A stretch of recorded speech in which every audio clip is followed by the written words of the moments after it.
Hello and welcome to DEM But Group Tuition, a place for all the rankers. હવે તમને બધાને ખબર જ છે કે ભાઈ પેન્ડેમિક કોરોનાને કારણે આપણા સિલેબસમાં થોડો ઘણો ઘટાડો આવ્યો છે. વધારે ઘટાડો તો ન કહી શકાય કારણ કે 6 ચેપ્ટર સુધી તો ગુજરાત બોર્ડે લીધું જ છે, નો ડાઉટ અબાઉટ દેટ. બસ તો છેલ્લા 4 ચેપ્ટરો જ બોર્ડે લગભગ કાઢ્યા છે. ગ્રામરમાં જોવા જઈએ તો ગ્રામરમાં થોડા ઘણા સુધારા સાથેની બ્લુપ્રિન્ટ બોર્ડે રજૂ કરી છે. જે સુધારા છે એ વસ્તુ ચલો આ સાલ પૂરતું આપણે ચલાવી લઈએ છીએ, no doubt about that. Gujarat board declare કરી એટલે આપણે સ્વીકારીને જ ચાલવું પડે. પણ જોવા જેવી વસ્તુ એક્ઝેક્ટલી આ છે કે જે વસ્તુમાં ગુજરાત બોર્ડે ગ્રામરને થોડું લિબરલાઇઝ કર્યું છે એ જ વસ્તુ 11th અને 12thમાં બહુ કમ્પલસરી અને બહુ અગત્યનું છે. એટલે ભલે આ સાલ પૂરતું આપણે આને આ રીતે ભણી જ લઈશું, પણ જોવા જેવી વસ્તુ એક્ઝેક્ટલી આ છે કે આગળના વર્ષો માટે તમારે આ દરેકે દરેક ટોપિકનો પાયો મજબૂત રાખવાની જરૂર તો પડશે જ. હવે જરા જુઓ કે ફટાફટ એકવાર આપણે સ્કીમ વિશે પણ માહિતી મેળવી લઈએ. અને જો સ્કીમ વિશે માહિતી મેળવીએ જ છે તો જેટલા પણ ઓબ્જેક્ટિવ પ્રકારના પ્રશ્નો છે કે ગ્રામેટિકલ પ્રશ્નો છે એના સોલ્યુશન પણ આપણે લોકો જોડે ને જોડે જોઈ લઈએ. તો આપણે હવે એક તીરથી બે નિશાન કરવા જઈ રહ્યા છીએ. સૌથી પહેલાં તો જે જૂની સ્કીમ હતી એ જ પ્રકારે તમને પેરેગ્રાફવાળા ક્વેશ્ચન આન્સર્સ જોવા મળી જશે. પણ આ વખતે યાદ રાખજો, ચેપ્ટર નંબર 6 સુધી જ તમને એબ્સોલ્યુટલી ક્વેશ્ચન આન્સર્સ જોવા મળશે. તો અહીંયા પણ તમે સ્કીમમાં આરામથી આસાનીથી જોઈ શકો છો કે પહેલા જ 10 માર્કના પેરેગ્રાફવાળા ક્વેશ્ચન આન્સર્સ છે.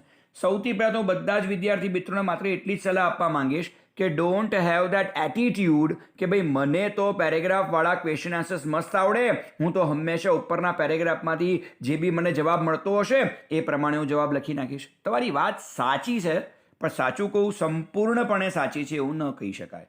હું એવું માનું છું કે ભાઈ તમારા સિલેબસની એક ડિફિકલ્ટ વસ્તુ જો કોઈ હોય તો એ પેરેગ્રાફવાળા ક્વેશ્ચન આન્સર્સ છે. કારણ કે પેરેગ્રાફવાળા ક્વેશ્ચન આન્સર્સ પ્રોપરલી તમને ફોર્મ કરતા આવડવા જોઈએ. જો કે હું આ બાબત પર બી એક વિડીયો બનાવવાનો જ છું, આ જ કોમ્પ્રિહેન્શનને લગતો કે આ જ વસ્તુને લગતો કે આ જ બ્લુ પ્રિન્ટને લગતો. તો એ વખતે તમે ધ્યાનથી જોજો, હું બધા જ રૂલ્સ તમને કહીશ કે કેવી રીતે પેરેગ્રાફવાળા ક્વેશ્ચન આન્સર્સને તમે 100% કંટ્રોલમાં લઈ શકો છો. પણ બસ આ બાબતમાં હું તમને ખાલી એટલું જ કહેવા માંગીશ કે don't have that over confidence કે અમે એને આરામથી જોઈ લઈશું. ચલો આગળ જોઈએ તો 2 શોર્ટ નોટ છે. ઓકે, અને ઓબ્વિયસલી બેમાંથી એક શોર્ટ નોટ તમારે લખવાની છે. રામસિંગ 070 અને હેલેન કેલર અ ગિફ્ટેડ લર્નર. ચલો મારા તરફથી કંઈક વિશેષ ટિપ્પણી તમને આપું છું.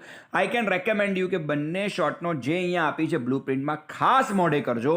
જ્યાં સુધી મારું માનવું છે એવું બની શકે છે કે ભાઈ તમારી બોર્ડની એક્ઝામમાં આ બેમાંથી તમને કોઈ એક શોર્ટ નોટ જોવા મળી જાય તો બિલકુલ નવીનતમ વાળી વાત એને ના સમજતા. ચલો એની નીચે તમે જોવા જાઓ તો એબ્સોલ્યુટલી 4 માર્કના તમને ટ્રુ ફોલ્સ આપેલા તો છે. ઓકે, ચલો તો ફટાફટ આપણે 4 માર્કના ટ્રુ ફોલ્સ જરા સોલ્વ પણ કરી લઈએ એટલે પ્રોબ્લેમ વુડ બી સોલ્વ. ચલો, the lord created a perfect model of mother in a day. બિલકુલ નહીં ભાઈ, મધરનું મોડલ છે એક દિવસમાં કેવી રીતે તૈયાર થાય? The statement is false. Okay, statement આપણું false છે. Okay, ચલો એ જ પ્રકારે Helen always felt very closure to a teacher. Absolutely Helen continuous પોતાના શિક્ષકની જોડે જ એટલે કે એના સુલીવાન જોડે જ રહેતી હતી. This statement is perfectly true. The railway station was built by the strong desire of the villagers of the Tajnagar. ધ્યાનથી જરા જોજો, the railway station was built by the strong desire of the villagers of the Tajnagar. Absolutely, this statement is again true. Okay, એ લોકોની Dzire હતી એટલા માટે તો એમણે બનાવ્યું બી રેલવે સ્ટેશન. ઓકે, બાકી તમને ખબર છે કે ગવર્મેન્ટે તો એક ફૂટી ખોડી તાજનગરને નથી આપી, છતાં પણ એમણે પોતાનું રેલવે સ્ટેશન જાતે બનાવ્યું હતું. તો this statement is absolutely true. Pyrotechnic is dangerous as it deals with sound. અરે યાર, છેક સુધી પરફેક્ટ જતું હતું, છેલ્લે સાઉન્ડ મૂકવાની ક્યાં જરૂર હતી? ના, જવાબમાં આવે pyrotechnic is dangerous as it deals with fire. જો કે આપણે કંઈ સ્ટેટમેન્ટ સુધારવાના નથી, આપણે તો માત્ર ટ્રુ અને ફોલ્સ લખીને આગળ વધવાનું છે. તો આરામથી આઈડિયા આવી જાય કે ભાઈ સાઉન્ડ થોડી છે, આમાં તો ફાયર છે, તો this statement is again false. So simple is this. Okay, તો ભાઈ આ પ્રકારે જ્યારે તમે કરો છો તો જ તમે કંઈક સારી રીતે આ વસ્તુમાં કંઈક ને કંઈક કરી તો શકો. Otherwise you can not do. Okay, તો ફોલ્સ ટ્રુ ટ્રુ ફોલ્સ કંઈક આ જ પ્રકારે તમારે યાદ રાખવાની જરૂર તો છે. ઓકે, ચલો એ જ પ્રકારે જોવા જઈએ તો નાઉ વી આર હેડિંગ ટોવર્ડ ધી સ્ટેન્ઝાસ. હવે વધીએ છીએ આપણે સ્ટેન્ઝા તરફ. સ્ટેન્ઝામાં બી તમને આઈડિયા છે કે સ્ટેન્ઝા તમારે માત્ર ને માત્ર કેટલા માર્કનો પૂછાય છે, તો તમારે સ્ટેન્ઝા પૂછાશે માત્ર ને માત્ર પોયમ નંબર 1 અને પોયમ નંબર 2 માંથી. તો સિલેબસમાં માત્ર 2 જ પોયમ હોવાનો તમને ક્યાંક ને ક્યાંક ફાયદો તો રહેશે જ. અને આઈ કેન રેકમેન્ડ યુ કે ભાઈ તમારી બંને પોયમ તમે બહુ જ સારી રીતે કરી નાખો. સ્ટેન્ઝા એ તમારા માટે 3 માર્ક બહુ આસાનીથી લઈ શકે એમ છે. તો આઈ કેન રેકમેન્ડ યુ કે તમે જેમ બને એમ બંને પોયમને પ્રોપરલી કરી નાખો. ઓકે, ત્યાર પછી નીચે તમે જોવા જશો તો ઓબ્વિયસલી 19, 20, 21, 22 અને 23 આ તમારો બ્લેક બકનો પેરેગ્રાફ છે. બ્લેક બકમાં છે યુનિટ નંબર 1 to 12 સુધી જ છે. અને બહુ સાચું તમને કહું 1 to 12 સુધીમાં બધા જ બેસ્ટ લેસન બ્લેક બકના આવી જાય છે. ઓકે, એટલે આમ જોવા જઈએ તો ભલે પાછળના 8 કે 10 લેસન ભલે ગુજરાત બોર્ડે કાઢી નાખ્યા હોય, પણ સત્યવચન એક્ઝેલિયા છે જેટલા પણ ઇમ્પોર્ટન્ટ ચેપ્ટર્સ છે બધા જ 1 to 12 માં આવી જાય છે. રાઈટ, તો હું તમને એવું કહીશ કે આ 5 માર્ક માટે તમારે સારા એવા પેરેગ્રાફની પ્રેક્ટિસ કરવી જોઈએ. ભલે કદાચ તમે આખું લેસન ન પણ સમજો, that's okay, no issue with this. Okay, પણ મોટા ભાગના પેરેગ્રાફની તમારે પ્રેક્ટિસ કરવી જોઈએ. જો કે અહીંયા જે બ્લેક બકનો તમને પેલો પેરેગ્રાફ આપેલો છે, એટલે કે તમને જે આપેલા છે question number 19 to 23, always remember કે આનો બીજો વિડીયો હું બનાવીશ જ, જેમાં હું પેરેગ્રાફવાળા ક્વેશ્ચન આન્સર્સ અને બાકી બધી વસ્તુ ગ્રામર ઉપરાંત કે ઓબ્જેક્ટિવ ઉપરાંત જેટલી બી વસ્તુઓ છે એના પર આપણે એ વિડીયોની અંદર જરૂરથી કોન્સન્ટ્રેશન કરવાના તો છીએ જ. તો 19 to 23 એ જ છે. હવે જુઓ, બોર્ડે મોટો ચેન્જ ક્યાં કર્યો છે, ધ્યાનથી જુઓ. ઓકે, બોર્ડે મોટો ચેન્જ કર્યો છે નોન વર્બલ ટેક્સ્ટમાં. નોન વર્બલ ટેક્સ્ટ એટલે તમને કોઈને કોઈ એક ડેટા આપેલો હશે અને તમારે ડેટા પરથી તમને અમુક ક્વેશ્ચન્સ પૂછ્યા હશે and you are suppose to answer those questions. તમારે ક્વેશ્ચન્સનો જવાબ આપવાના છે. હવે પહેલાં તો જો જૂની સ્કીમ પ્રમાણે જોવા જઈએ, એટલે કે આ 1 વર્ષ પહેલાંની જે કોરોના માટે જે સ્પેશિયલ સ્કીમ ડિક્લેર કરી છે, આપણે એની વાત નથી કરી રહ્યા. જે બોર્ડની ઓરિજિનલ સ્કીમ છે એ ઓરિજિનલ સ્કીમ પ્રમાણે જોવા જઈએ તો આ 4 માર્કનું હતું. પણ અત્યારે હવે આનું વેટેજ કરીને કેટલા માર્કનું કરવામાં આવ્યું છે, 5 માર્કનું કરવામાં આવ્યું છે. એટલે મેં જોયું છે કે નોન વર્બલ ટેક્સ્ટમાં ઘણા બધા બાળકોને બહુ જ બધી તકલીફો પડે છે. શું કરવું જોઈએ? તમારે એબ્સોલ્યુટલી પ્રેક્ટિસ આમાં વધારવી જોઈએ. 9th સ્ટાન્ડર્ડમાં ઇટ વોઝ ધેર, તો પછી તમને એના માટે કંઈ નવીનતમ વસ્તુ છે એવું તો છે નહીં, પણ તમે જેમ બને એમ થોડીક વધારે પ્રેક્ટિસ કરશો મને ગમશે. ઓકે, તો અહીંયા 24, 25, 26, 27 અને 28 નંબરનો ક્વેશ્ચન નોન વર્બલ ટેક્સ્ટનો છે. એની નીચે તમને 2 વ્યક્તિઓનું કોન્વર્ઝેશન, ઇન્ટરવ્યૂ કે કંઈક ને કંઈક ડાયલોગ રાઇટિંગ જેવું આપ્યું હશે અને એના પરથી તમારે 4 માર્કના ક્વેશ્ચન આન્સર્સ લખવાના છે. આ વસ્તુ મોસ્ટ પ્રોબેબલી 9thમાં નહોતી, કદાચ અમુક સ્કૂલોએ ઇન્ક્લુડ કરી હોય તો બહુ જ સરસ કહેવાય, પણ જો ઓરિજિનલ 9thની બોર્ડની સ્કીમ તમે જોવા જાઓ છો તો એમાં આ વસ્તુ ઇન્ક્લુડેડ નથી. 10thમાં આ વસ્તુ ઇન્ટ્રોડ્યુસ થાય છે, પણ તમે ધ્યાનથી ચેક કરો કે પેરેગ્રાફવાળા ક્વેશ્ચન આન્સર્સ 10 માર્કના લઈ લો, નોન વર્બલ ટેક્સ્ટના લઈ લો, કે આવી રીતે ડાયલોગના ક્વેશ્ચન આન્સર્સ લઈ લો, કે તમે સ્ટેન્ઝાના ક્વેશ્ચન આન્સર્સ લઈ લો, કે તમે બ્લેક બકના ક્વેશ્ચન આન્સર્સ લઈ લો, બધાની રીત પદ્ધતિ સેમ પેરેગ્રાફવાળા ક્વેશ્ચન આન્સર્સ જેવી જ છે. એટલે જો પેરેગ્રાફવાળા ક્વેશ્ચન આન્સર્સમાં તમે થોડા ઘણા ઇગ્નોરન્ટ રહો છો કે ઓવર કોન્ફિડન્ટ રહો છો તો આ બધી વસ્તુઓમાં તમે માર્ક મૂકશો, નો ડાઉટ અબાઉટ દેટ. હવે આપણે ડીલ કરીએ છીએ લેંગ્વેજ ફંક્શનની સાથે. ગ્રામેટિકલ પોર્શન છે ને યુ નો દેટ કે ગ્રામેટિકલ પોર્શન આવે એટલે સ્વાભાવિક છે કે ભાઈ મારે તમને આ વસ્તુ કહેવી તો પડે જ. ઓકે, ચાલો તો શરૂઆત કરીએ છીએ સૌથી પહેલાં આપણે લેંગ્વેજ ફંક્શનથી. ઓકે, ચલો લેંગ્વેજ ફંક્શનથી આપણે સૌથી પહેલાં શરૂઆત કરી દઈએ છીએ. ચાલો let me start with language function.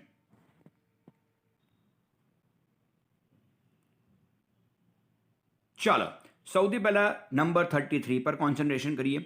મંથન, who is my cousin sings well. હવે તમને ખબર જ છે કે જો તમને કોઈ પણ વાક્યમાં હુ, હુમ કે હુઝ જેવા શબ્દો આપ્યા હોય, ઓબ્વિયસલી એનું લેંગ્વેજ ફંક્શન શું થશે ભાઈ? Describing person. બહુ ધ્યાનથી કરવું પડશે કારણ કે આ બધી ટેવો આપણને થોડી ઓછી હોય. The result was declared last week. Last વીકની વાત કરેલી છે.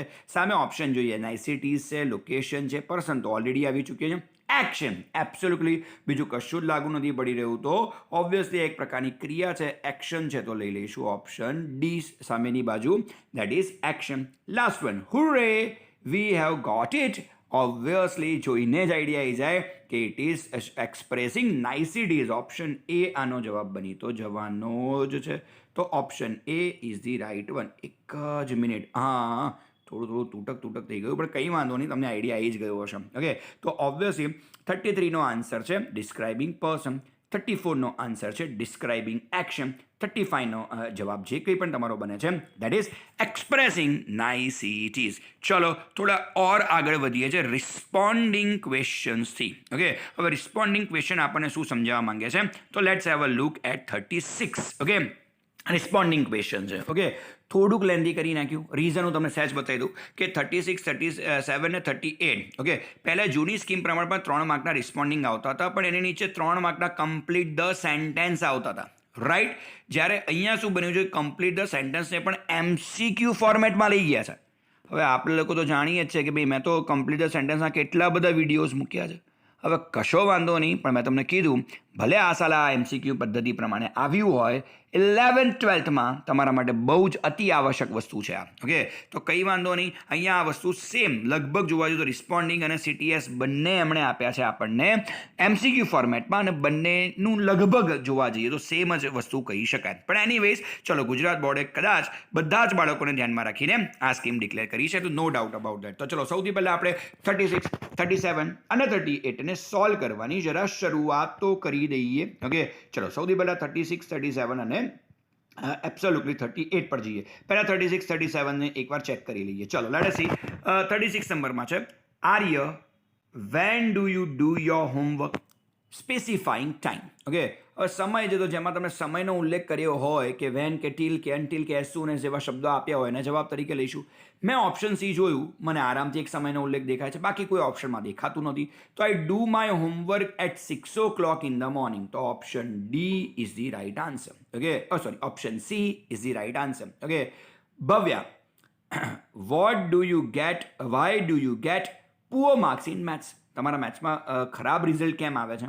Montu, showing reason and result. Okay, no issue with this. Reason છે એટલે સ્વાભાવિક છે, બીકોઝ હોઈ શકે છે, એઝ હોઈ શકે છે, સિન્સ પણ હોઈ શકે છે, પણ સિન્સ પછી સમયદર્શક શબ્દો નહીં હોવો જોઈએ. સિન્સ પછી કરતા અને એ વાક્ય જે છે સિન્સ પછીનું એ કારણ દર્શક હોવું જોઈએ. તો આપણે તો બીકોઝ અથવા એઝ અથવા ડ્યુ ટુ જેવા શબ્દો જોઈ લઈશું તો આપણને આરામથી આઈડિયા આવી જશે કે હા આ વસ્તુ રીઝન બતાવી તો રહી જ છે. એબ્સોલ્યુટલી મને ઓપ્શન બીમાં વસ્તુ જોવા મળી જાય છે. તો option B is the right answer to that. Okay, તો 36માં સ્પેસિફાઈંગ ટાઈમમાં ઓપ્શન સી આન્સર છે. 37 જો તમે જોવા જાઓ તો રીઝન પ્રમાણે બીકોઝ એમાં આવતું એ મારો જવાબ બને, તો ઓપ્શન બી એ મારો સત્ય જવાબ બની તો જાય છે. ઓકે, ચલો 38 પર પણ જરા કોન્સન્ટ્રેશન કરી તો દઈએ, એટલે 38 પર બી આપણે ધ્યાન આપવાની જરૂર તો 110% છે જ. તો 38 આપણને શું સમજાવે છે, just have a look over here. Okay, હવે જરા જુઓ કે એબ્સોલ્યુટલી 38માં તમે જોવા જાઓ તો 38માં અહીંયા હરિતા પૂછે છે સિકિંગ ઇન્ફોર્મેશનમાં બ્લેન્ક તરીકે સ્પંદન કહે છે it is near bus station. હવે હરિતાએ કયો ક્વેશ્ચન પૂછ્યો છે એ જ આપણા માટે અતિ અગત્યતા ધરાવે છે. ઓકે, તો જ્યારે સ્પંદન આન્સર આપતો હોય it is near bus station, તો અહીંયા સ્પંદન શું આપી રહ્યો છે, એક સ્પેસિફાઈંગ લોકેશન આપી રહ્યો છે. હવે લોકેશન માટેનો ક્વેશ્ચન, સ્થળ માટેનો ક્વેશ્ચન માત્ર WHERE વેરથી જ થાય, તો એ છે option C, where is the ATM. Okay, પ્રમાણમાં બહુ જ સરળ જેને કહી શકાય એ પ્રકારની વસ્તુ અહીંયા છે. જો કે આ તમારી બોર્ડની જૂની જ બ્લુ પ્રિન્ટ છે, જે જૂની સ્કીમ પ્રમાણે હતું તે જ, એમાં ખાલી નવા સુધારા વધારા સાથેની બ્લુ પ્રિન્ટ બોર્ડે અહીંયા રજૂ કરી છે. તો 38નો આન્સર ઓપ્શન સી છે, where is the ATM, nothing else. Okay, ચાલો થોડા ઓર આગળ વધીએ અને વાત કરીશું શેનાથી, તો હવે આપણે એબ્સોલ્યુટલી વાત કરવી છે એબ્સોલ્યુટલી 39 કમ્પ્લીટ ધ સેન્ટેન્સ 40 અને 41 નંબરથી. ઓકે, ચાલો let me start or let me begin with this. જરા ચેક કરી લઈએ છે, સેમ વસ્તુ છે એટલે એમાં કંઈ નવીનતાવાળી વસ્તુ લગભગ તો છે નહીં, પણ તો પણ એકવાર જરા જોઈ લઈએ. Okay, remove the back cover of the mobile describing process. હવે જ્યારે બી તમે ડિસ્ક્રાઇબિંગ પ્રોસેસની વાત કરો છો તો તમને ખબર જ છે કે બીજા નંબરનું વાક્ય એન્ડ નામની વસ્તુથી બને. એ પણ હું આઈડિયા આપી દઉં, એન્ડ પહેલાં આજ્ઞાર્થ તો એન્ડ પછી પણ આજ્ઞાર્થ, એન્ડ પહેલાં પેસિવ, એન્ડ પછી પણ પેસિવ જ બનશે. ઓકે, તો જરા ચેક કરી લઈએ. શરૂઆત એન્ડથી શેમાં છે? પહેલામાં ફોર છે, બીજામાં ટેક છે, ત્રીજામાં એસ છે, ચોથામાં એન્ડ છે. કેટલું easy. And you can find the battery. તો ઓપ્શન ડી આપણો એક સત્ય જવાબ બની જાય. Rushil will blank blank blank showing alternatives. હવે ઓલ્ટરનેટિવ્સમાં ઈધર ઓર આવી શકે, નીધર નોર આવી શકે, ઓર આવી શકે. બધું જ ડિપેન્ડ્સ કરે છે. યાદ રાખજો, લેંગ્વેજ ફંક્શનથી માંડીને રિસ્પોન્ડિંગથી માંડીને આ CTS હવે MCQ ફોર્મેટમાં છે આ સાલ પૂરતું 2020ને કારણે આ વસ્તુ છે. ઓકે, જો આ વિડીયો તમે એકાદ દોઢ વર્ષ કે 2 વર્ષ પછી 2021 2022માં જોતા હો તો યાદ રહેજો તમારી સ્કીમ અલગ હશે, આ સ્કીમ નહીં હોય. આ સ્પેશિયલ સ્કીમ છે માત્ર કોરોનાને કારણે જે બોર્ડે ઇમ્પ્લિમેન્ટ કરી છે તે. તો સ્વાભાવિક છે કે આ વસ્તુ તમને MCQ ફોર્મેટમાં છે, એટલે લેંગ્વેજ ફંક્શન તમારા પ્રોપર છે તો રિસ્પોન્ડિંગને બી તમે ડીલ કરી શકશો અને આરામથી તમે CTSને પણ ડીલ કરી શકશો. ચાલો, Rushil will dash dash dash dash dash showing alternative. ટૂંકમાં મારે તો ઓર છે, ઈધર ઓર છે, નીધર નોર છે, એ જ આન્સર તરીકે શોધવાનું છે. ઓકે, તો આઈ થિંક ઓપ્શન ડી કે Rushil will study either French or English literature. તો ફરી એકવાર એનો જવાબ બને છે option D. Option D is the right answer. So simple. Okay, ચાલો 41 પર જરા કોન્સન્ટ્રેશન કરીએ છીએ. Jenil danced well indicating contrast. હવે when you talk about contrast તો બટ આવી શકે, ધો આવી શકે, ઓલ ધો આવી શકે, right, even though, even if પણ આવી શકે છે. ઓકે, ચાલો, સો એ તો બિલકુલ નહીં, સો તો હંમેશા રિઝલ્ટ બતાવશે. ધેરફોર એ પણ સો અને ધેરફોર બંને સેમ છે. But he was not selected for the annual programme though he was given the trophy. બિલકુલ નહીં. Though he was given, no doubt though છે, પણ એ વાક્ય સેટ જ ક્યાં થાય છે? આવું તો ના ભૂલી શકાય ને. જેનિલ ડાન્સ વેલ ધો he was given a trophy, બિલકુલ ના કહી શકાય. ધો તો સેટ, કન્જક્શન તો સેટ થતું જ નથી, એના પછીનું સેન્ટેન્સ પણ સેટ નથી થતું. ઓકે, જો તમે સારો ડાન્સ કરો તો તમને ટ્રોફી મળે નક્કી છે. પણ બટ અને કોન્ટ્રાસ્ટ એટલે વિરોધાભાસ. બટ ધો શું બતાવે? તો બટ અને ધો બંને વિરોધાભાસ બતાવે. આ વાક્ય જે he was given a trophy એ વિરોધાભાસ સેન્ટેન્સ પણ નથી. ઓકે, તો અહીંયા જવાબ બટ સાચો જ છે કે Jenil dance well but he was not selected for the annual programme. કે બિચારો સારો ડાન્સ એણે કર્યો તેમ છતાં એને બોલો એન્યુઅલ ફંક્શનમાં તો રાખ્યો નહીં. તો 39 નો આન્સર છે ઓપ્શન ડી. 40 નો આન્સર બી છે ઓપ્શન ડી, પણ 41 નો આન્સર છે ઓપ્શન સી. તો હવેથી તમને CTS આ સાલ પૂરતું આ રીતે પૂછાશે. Keep this in your mind. ચાલો થોડા ઓર આગળ વધીએ છીએ. ઓકે, ચાલો હવે જરા જુઓ કે હવે આ વસ્તુ સેમ રહી છે, આમાં કોઈ ચેન્જ આવ્યો જ નથી. ઓકે, કેમ નથી આવ્યો ચેન્જ? તો there is a reason behind that કે ભાઈ તમને લોકોને વોકેબ અને એબ્સોલ્યુટલી જો જોવા જઈએ સિમિલર વર્ડ્સ તો એ બંને મોસ્ટ પ્રોબેબલી સેમ જ આપ્યા છે. સિમિલર વર્ડ્સમાં બહુ બધા છોકરાઓ મને એવું પૂછે છે કે સર હવે તો જે સિલેબસમાં હોય જેટલા ચેપ્ટર એટલાના જ મોડે કરવાના. બિલકુલ નહીં. સિમિલર વર્ડ્સ તમારે બધા જ તમારી આખી ટેક્સ્ટબુકમાં જેટલા આવતા હોય બધા જ મોડે કરો. રાઈટ, સિમિલર વર્ડ્સમાં એવો કોઈ ક્રાઇટેરિયા ના હોય કે ભાઈ જે ચેપ્ટર આ વખતે બોર્ડે ઇન્ક્લુડ કર્યા છે અમે એમાંથી જ પૂછે. ના, સિમિલર વર્ડ્સની બાબતમાં હું તમને કહીશ બિલકુલ રિસ્ક ના લેતા. જેટલા પણ તમને તમારી બુકમાં જોવા મળે એ તમામે તમામ તમારે કરવાના છે. ચાલો હવે શરૂઆત કરીએ છીએ વોકેબની. હા, વોકેબની બાબતમાં હું શ્યોર કહી શકું છું. એટલે 42 નંબરની બાબતમાં જેનું વેટેજ 3 માર્કનું છે, we call it vocabulary or vocab, એની બાબતમાં હું તમને શ્યોર કહી શકું છું કે તમારા જે ચેપ્ટર છે 1 to 6 એમાં જે ગ્લોસરી છે એમાંથી જ પૂછાશે. એમાં કોઈ બે મત નથી. પણ પછી નીચે જે આપેલા છે 43, 44, 45 એ સિમિલર વર્ડ્સમાં સહેજે કચાસ ન રાખતા બધા જ કરજો. ચલો, generally a clever student plan in advance. He never wastes his or her time in trifle activities. તો અહીંયા પહેલો જવાબ છે ટ્રાઇફલ. ઓકે, કોઈ કહે સાહેબ ટ્રાઇફલ મીન્સ વોટ? તો ટ્રાઇફલ મીન્સ નકામી, યુઝલેસ, એવી વસ્તુઓ જેનો કોઈ ઇમ્પોર્ટન્સ નથી. રાઈટ, તો હોશિયાર વિદ્યાર્થીઓ ક્યારેય આવી યુઝલેસ વાતોમાં કે યુઝલેસ કામોમાં પોતાનો સમય નહીં બગાડે.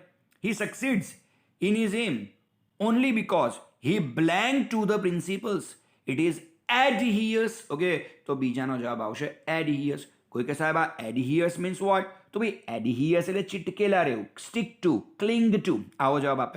અને આ બીજું હી છે, વર્તમાન કાળનો પેરેગ્રાફ છે, સાદા વર્તમાનનો પેરેગ્રાફ છે, તો SKES તો લાગશે. તો જોઈ લો ઉપર 3માંથી કોને SKES લગાવેલું છે? ઓબ્વિયસલી adheres લગાવેલું છે, તો એ જ જવાબ આવતો હશે ને. ઘણી વાર કેવું છે મિનિંગ ના ખબર હોય પણ ગ્રામેટિકલ રૂલ્સથી પણ તમે બાજી સંભાળી શકો છો. During the exam time he or she is confident enough to write the answer. Manan is such a blank boy. તો અગેન આનો જવાબ તો નંબર 3 ડિટરમાઇન્ડ જ હોય કે ભાઈ મનન જે કંઈ પણ છે એ એવો જ એક ડિટરમાઇન્ડ બાળક છે. તો પહેલામાં ટ્રાઇફલ, બીજામાં એડહિયર્સ, ત્રીજામાં determined is the perfect answer. ચલો 43 પર જઈએ છે. પહેલો જ વર્ડ સિમિલર વર્ડ્સમાં આપણને આપ્યો છે fascinate. Fascinate is equal to આકર્ષાવું, અને આકર્ષાવું એટલે attracted is the right answer. Okay, so attracted જે તમારો જવાબ છે એ તમારો સાચો જવાબ બની તો જાય છે. Okay, slim. સ્લિમના અહીંયા બે કદાચ બની શકે, વેરી થિન અને સ્લેન્ડર. મેં જોઉં સ્લેન્ડર કોઈ જગ્યાએ નથી આપ્યું, તો પછી વેરી થિનથી આપણે કામ ચલાવવું જ પડશે. તો it is very thin. Okay, fascinated attracted, slim તો very thin, vanish. Vanish means ગાયબ થઈ જવું. Okay, it is called disappear. So simple is this. તો એનો જવાબ આવી રહ્યો છે ડિસઅપિયર. ઓકે, તો 43માં અટ્રેક્ટેડ, 44માં વેરી થિન. ઓકે, 45માં the answer is disappear. Okay, ચલો થોડા ઓર આગળ વધવાની કોશિશ કરીએ છીએ. ઓકે, હવે સૌથી ખરાબ ચેન્જ અહીંયા છે. કોઈ આપણને એવું પૂછે કે સર પહેલામાં જેમ 1 માર્ક વધારે નોન વર્બલ ટેક્સમાં 4ના 5 માર્ક કર્યા, તો એ 1 માર્ક બોર્ડે ક્યાંક તો સેટ કર્યો હશે ને. બહુ જ દુઃખદ ઘટના એ થઈ છે કે બોર્ડે એ 1 માર્ક ઇનડાયરેક્ટ સ્પીચમાં સેટ કર્યો છે. અને ચલો ઇનડાયરેક્ટ સ્પીચ 2 માર્કની ભલે કરી, એનાથી વધારે તકલીફવાળી વસ્તુ હું તમને કહું તો ઇનડાયરેક્ટ સ્પીચમાં ખાલી જગ્યાઓ આવી ગઈ.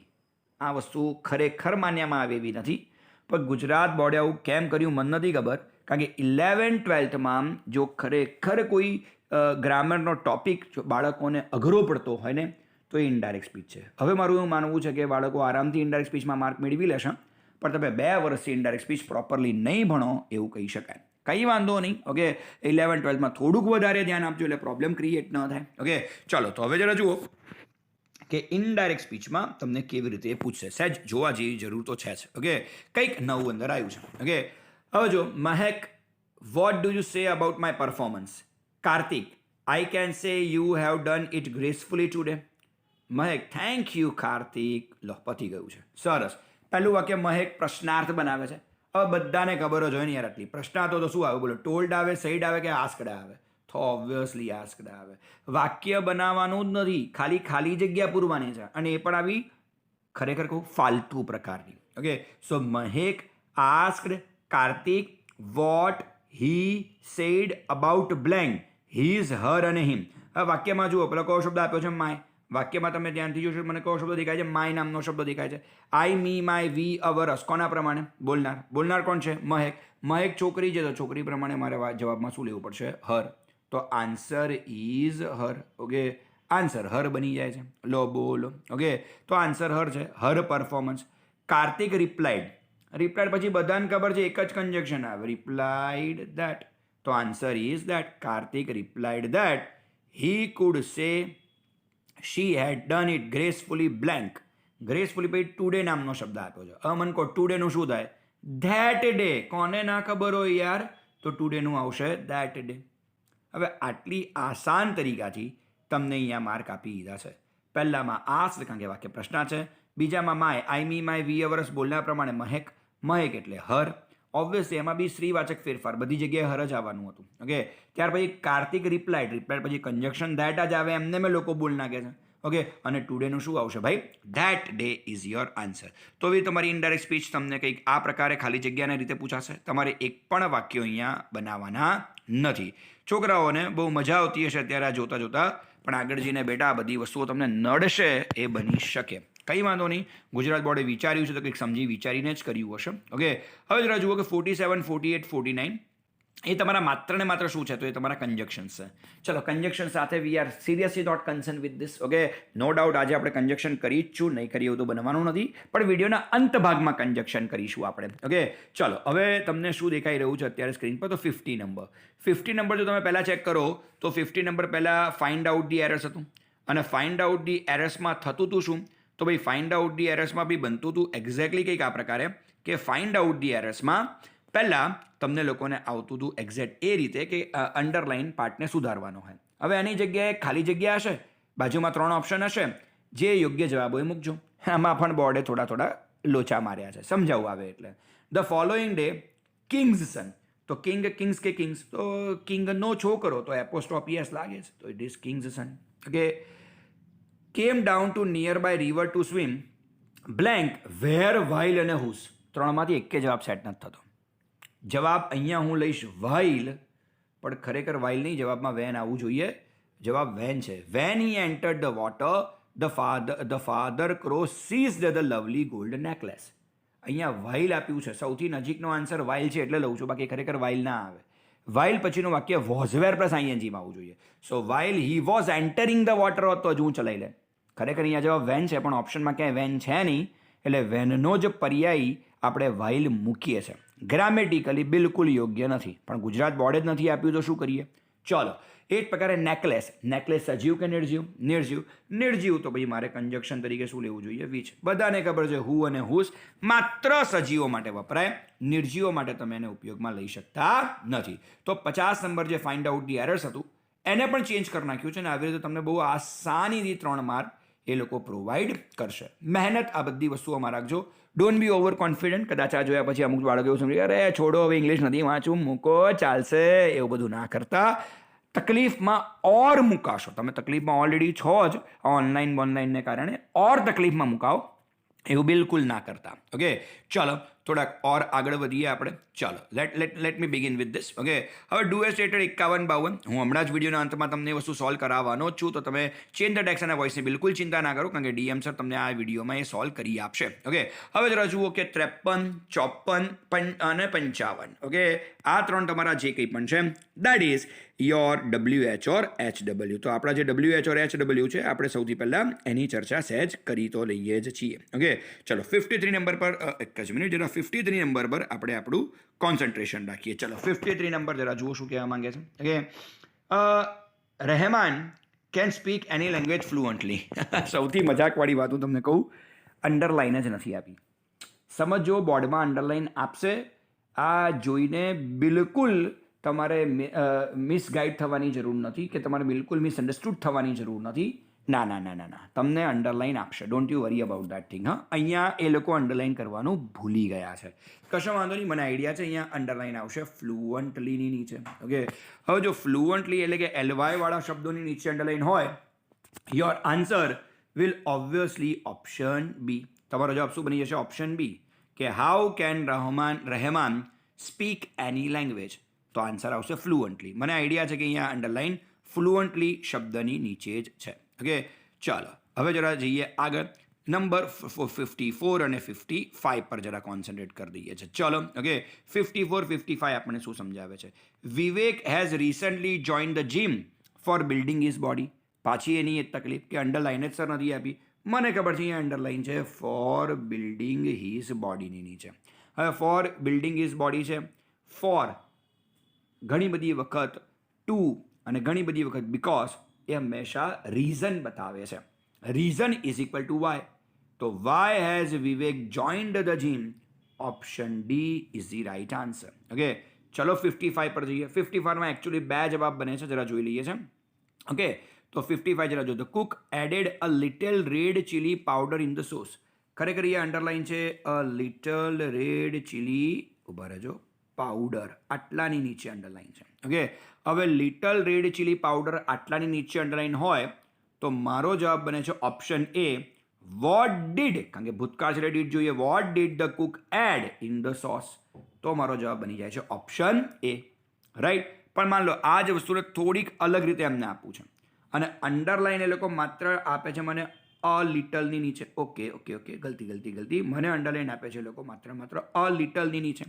હવે જો આ જ વાક્યમાં મને અંડરલાઈન સપોઝ કે માત્ર અ લિટલની નીચે આપે છે, રેડ ચીલી પાવડરની નીચે નથી આપતા, ખાલી અ લિટલની નીચે આપે છે, તો અહીંયા મારો જવાબ બનશે ઓપ્શન બી, કે how much red chilli powder did the cook add in the sauce.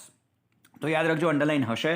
Gujarat board કદાચ ઉતાવળે કામ કરવામાં આ વસ્તુ નથી આપી શક્યું. ઓકે, આમ તો 11 વાગ્યા થઈ ગયા, પણ કંઈ વાંધો નહીં. તોય આપણે એવું માનીએ કે ગુજરાત બોર્ડ માટે આ બધી વસ્તુઓ થોડી ઉતાવળવાળી હશે. ઓકે, તો અંડરલાઈન કરવાનું રહી ચૂક્યું છે એ લોકોને, પણ આ રીતે અંડરલાઈન આવશે જ. ઓકે, ચલો સ્કીમ વિશે થોડી ઘણી માહિતી તમને ઓર આપી દઉં એટલે problem would be solve then. ત્યાર પછી તો સેક્શન ઈમાં એસે, ઓબ્વિયસલી પહેલાં પણ 3માંથી 1 લખવાનો હતો, અત્યારે બી 3માંથી 1 છે. ઓકે, નીચે ઈમેલ તમને આપેલો જ છે. ઓકે, અને એની ઓરમાં રિપોર્ટ રાઇટિંગ પહેલાં પણ હતું, અત્યારે પણ છે. ઓકે, અને નીચે ડિસ્ક્રાઇબ ધ પિક્ચર છે, તો ઓબ્વિયસલી એ પહેલાં પણ હતું ને અત્યારે પણ છે. કોઈના વેટેજમાં ફેરફાર નથી કરવામાં આવ્યો. ખાલી જે 1 માર્ક નોન વર્બલ ટેક્સમાં વધ્યો છે એની સામે ઇનડાયરેક્ટ સ્પીચનો 1 માર્ક લઈ લેવામાં આવ્યો છે. અને ઇનડાયરેક્ટ સ્પીચ અને CTS બંને હવેથી તમને ઓલમોસ્ટ MCQના ફોર્મેટમાં જ તમને જોવા મળશે. વિડીયો પતતા પહેલાં અગત્યનું કામ આપણે કરી લઈએ છીએ કન્જક્શન અને ડુ એઝ ડિરેક્ટેડ. ચલો તો હવે શરૂ કરી દઈએ છીએ એક્ઝેક્ટલી 47, 48, 49 કન્જક્શન સી. ઓકે ચલો સૌથી પહેલી અગત્યની વસ્તુ એક્ઝેક્ટલી આ છે. Mister Khanna was busy. He did not pay attention to my request and but અને so એકદમ ઇઝી કહી શકાય કે ભાઈ મિસ્ટર ખન્ના બિઝી હતા એટલા માટે એમણે મારી રિક્વેસ્ટ તરફ કોઈ ધ્યાન આપ્યું નહીં. સો મિસ્ટર ખન્ના વોઝ બિઝી વાક્ય એમનું એમ રહેશે. ત્યાર પછી આવશે સો ભાઈ બેઠે બેઠું એનું એ જ વાક્ય he did not pay attention ATTENTION attention to my request REQUEST સંપૂર્ણપણે વાક્ય લખવું જોઈએ. ઓકે ચલો એ જ પ્રકારે Rajiv is a salesman. He comes to my office on every Wednesday. Simple whom લો, હુઝ લો અને હુ લો. ઓકે હવે સીધી વસ્તુ છે. રાજીવ ઇઝ અ સેલ્સમેન પહેલા વાક્યમાં એક સજીવ કર્તાનો ઉલ્લેખ છે અને એ જ સજીવ કર્તા માટે બીજા વાક્યની શરૂઆતમાં કયો શબ્દ છે? હી.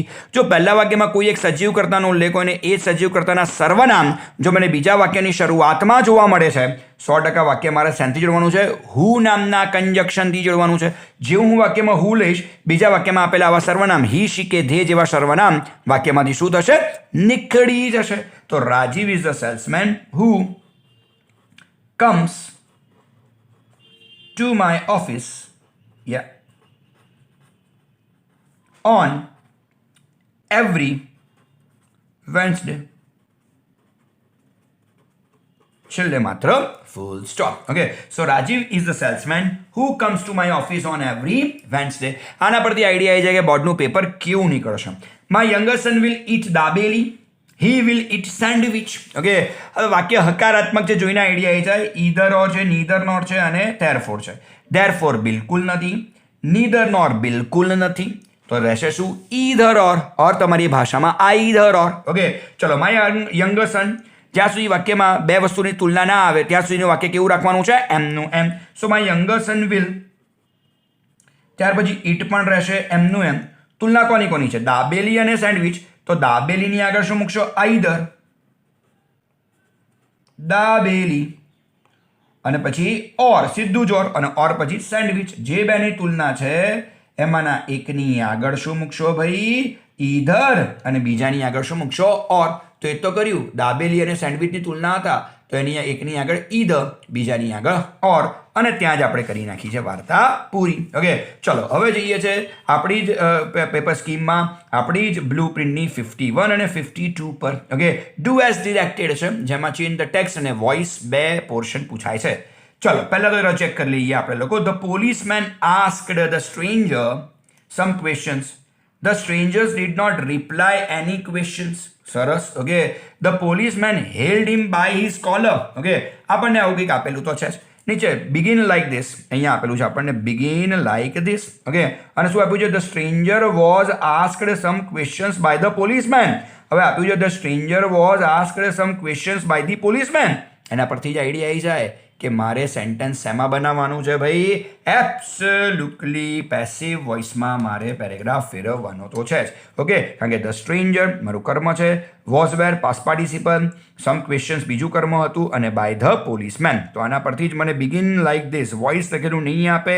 આપણે આવી રીતે અંદાજો મેળવવાનો છે કે આપણે વાક્ય વોઇસમાં ફેરવવાનું છે. જે વાક્ય આપણને લખીને આપ્યું છે એ વાક્યનો એક પણ માર્ક આપણને નથી મળવાનો. એ પણ એટલી જ નક્કી વસ્તુ છે. બાકીના બે વાક્યનો 2 માર્ક હશે. ઓકે ચલો the stranger did not reply any questions. હવે એની પણ આપ્યું છે અને ક્વેશ્ચન્સ પણ આપ્યું છે. કંઈ વાંધો નહીં, આપણે ક્વેશ્ચન્સ એની ક્વેશ્ચન્સ પ્રમાણે જઈશું. તો અહીંયા સૌથી પહેલાં આવશે એની ક્વેશ્ચન્સ. ઓકે ચલો તો I would like to begin with like this. Okay તો અહીંયા આવશે એની ક્વેશ્ચન્સ. ચલો તો સૌથી પહેલાં આવશે એની, ફૂલ સ્ટોપ પછી એ કેપિટલ આવે ભૂલતા નહીં. So any questions, QUESTIONS questions. Did not નામનો શબ્દ રહે કે નીકળી જાય? નીકળી જાય. ડીડ નોટ નીકળી જાય તો was were plus not. Questions બહુવચન છે, શું લખશો અહીંયા? વેર. વેર પછી વાક્યમાં શું આવશે? નોટ. તો any questions were not. Okay રિપ્લાયનું પાસ્ટ પાર્ટિસિપલ રિપ્લાઈડ. જેના જેના ભૂતકાળમાં ઈડી એના પાસ પાર્ટિસિપલમાં પણ ઈડી. પાસ પાર્ટિસિપલ આવે એટલે બધાને ખબર શું લેશો? બાય. અને બાય પછી શું આવશે? The stranger. STRANGER. चले फुल स्टॉप तो बनता है. ओके, तो जो लो any questions were not replied by the stranger. The policeman held him by his collar. હવે તમારામાંથી ઘણા બધા બાળકો આવા કન્ફ્યુઝ થઈ જાય કે સર અહીંયા તો તમે ધ્યાનથી જુઓ, આપેલું છે by his collar. By his collar ભલે ના આપ્યું, પણ that doesn't make this sentence a passive voice. એને કારણે આ વાક્ય કંઈ પેસિવ નથી. ઓકે, વાક્ય એક્ટિવ જ છે. બાય પછી કર્તાનું કર્મનું રૂપ જોઈએ. અહીંયા કંઈ કોલર કર્તાનું કર્મનું રૂપ એવું કહે છે, પોલીસવાળા એને કોલરથી પકડ્યો, રાઈટ, એવું કહેવા માંગે છે. તો ધ પોલીસમેન હેલ્ડ હિમ. હિમ છે તો હિમને વાક્યની, હિમ એ મારું વાક્ય મને શું બને છે? કર્મ. ઉઠાઈને ક્યાં લાવશો? વાક્યની શરૂઆતમાં. એટલે હિમનું શું થશે? હી. કયો શબ્દ આપ્યો છે અહીંયા? હેલ્ડ. હેલ્ડ નામનો શબ્દ આપ્યો છે. હેલ્ડ શું બતાવે છે? ભૂતકાળ. ભૂતકાળ તો ફરી એકવાર શું રહેશે અહીંયા? વોઝ. So he was. હેલ્ડનું past participle held. So he was held. Past participle આવે એટલે બાય. બાય પછી કર્તાનું કર્મ the policeman. By the policeman. Check કરી લઈએ. By the policeman. અને રહી શું ગયું? By his collar. તો 2 વાર બાય આવશે. By his collar. આ તો અન્ય શબ્દો છે આપણા, એની સાથે આપણને કોઈ લેવા દેવા છે નહીં. ઓકે, તો બાય હિઝ કોલર તો અહીંયા પણ એમનું એમ જ રહેશે, no doubt about that. By his collar, by his collar. શું ફરક પડે છે આપણને? ઓકે, તો it would be like this. Okay, તો આપણો જે બી પેરેગ્રાફ છે એ પેરેગ્રાફ ઓલમોસ્ટ કંઈક આવો જ બની જાય કે એની ક્વેશ્ચન્સ, ધ્યાનથી જુઓ, any questions were not replied by the stranger અને he was held by the policeman by his collar. તો પેરેગ્રાફ ઓલમોસ્ટ કંઈક આ જ સેન્સમાં બની તો જાય. ચાલો ફટાફટ જઈએ છે 52 નંબર પર. 52 નંબર એટલે તમને ખબર જ છે, ચેન્જ ધ ટેન્સ હશે. It is raining heavily. The rivers too are flowing dangerously. The boatmen are taking their boats to the bank. Begin like this. Begin like ધીસમાં આપણને શું કહ્યું છે? It was raining heavily. હવે it was raining heavily આપ્યું છે એટલે મને વર્તમાનનો પેરેગ્રાફ ભૂતકાળમાં ફેરવવાનું કીધું છે. ઇઝી વસ્તુ છે. એમિઝાર હોય તો વોઝ વેર, હેવ હેઝ હોય તો હેડ, ક્રિયાપદનું મૂળ રૂપ કે એસ કે યસ હોય તો એનું ભૂતકાળનું રૂપ લેવાનું, બીજું કાંઈ ખાસ કરવાનું નથી. The rivers too are flowing. તો સૌથી પહેલા આવશે ધ રિવર્સ ટુ. આરનું શું કરશો? વર, રાઈટ. તો પહેલો ચેન્જ છે વર. ફ્લોઈંગ ડેન્જરસલી. ચલો ઓકે, ચલે કર દો full stop. The boatmen are taking their boats to the bank. કેટલું ફાલતું. ધ બોટમેન, MEN મેન બહુ વચન છે. આરનું શું કરશો? Were. Taking their boats to the bank. છેલ્લે કરી દો ફૂલ સ્ટોપ. ઓકે, ધ્યાનથી જો ખાલી 2 ચેન્જ કર્યા છે. અહીંયા આરનું વર કર્યું છે અને અહીંયા પણ આરનું WERE વર કર્યું છે. આવું કરવાના તમને ગુજરાત બોર્ડ 2 માર્ક આપે છે. પ્રેમથી લઈ લેવા જોઈએ, નો ડાઉટ અબાઉટ દેટ. પણ આના સારા એવા પેરેગ્રાફ દરેક રેફરન્સ બુકમાં પ્રેક્ટિસ માટે હોય જ છે. તો ડુ પ્રેક્ટિસ ધેમ ઓલ. સારી રીતે એને પ્રેક્ટિસ કરશો તો મને નથી લાગતું તમને ગુજરાત બોર્ડના પેપરમાં સહેજ પણ કોઈ પણ જગ્યાએ તકલીફ પડે. બસ આજના વિડીયોમાં કંઈક આટલું જ રાખીએ છીએ. આઈ હોપ કે વિડીયો તમારા માટે ઘણો ઇન્ફોર્મેટિવ અને જ્ઞાનથી ભરપૂર રહ્યો હશે. હું એટલે કે DM sir, I am signing off. Thank you. By.